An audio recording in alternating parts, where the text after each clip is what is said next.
So yeah, what's up guys? Good evening. For today's video, explain lang para sa kalagayan natin dito ngayon sa malayo. Ito nga pala ako ngayon na nakipagsapalaran din dito sa malayo. Hindi naman siya lugar na ibang bansa. Kumbaga siya ano lang siya, lugar lang siya ng Isabela. Pero ako tubong Quezon po.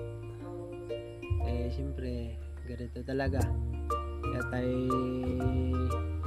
nangangarap na kahit konti man lang ay umangat ng konti at baka sakali naman ay makukuha natin yung ating minimithing kaunting pangarap. Kasi nga siyempre konting pagtsatsaga, kahit konting pagtitipid, halos lahat na tinitipid ko para lang sa future na to. At yun nga, hindi naman natin i-expect na biglang boom, yung pangarap mo biglang sasabog na lang bigla na yun na, ito na yung pangarap na yan. At saka hindi natin na masasabi na biglang papatok yung ating galaw na pang sarili. Malay ba na lang dito sa mga video.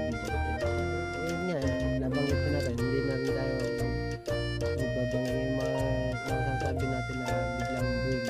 Hindi rin naman yung ganun. Kasi nga, pinaghihirapan yan. At yun nga kasi, pag hindi ka talaga, sabi nga nung iba, pag hindi mo pinaghihirapan, hindi mo makakamit yung mga pangarap mo. Kaya, tsaga-tsaga lang tayo. Para sa atin din naman, para sa akin din naman yun. Yun lang. Maraming salamat po. Maraming salamat po sa lahat ng sumusuporta ng aking video, sumusuporta lahat ng aking mga upload dito sa Facebook, sa Reels. Yun lang po. Maraming salamat po. Sana wag po kayo magsasawa na sumuporta sa lahat ng aking mga video.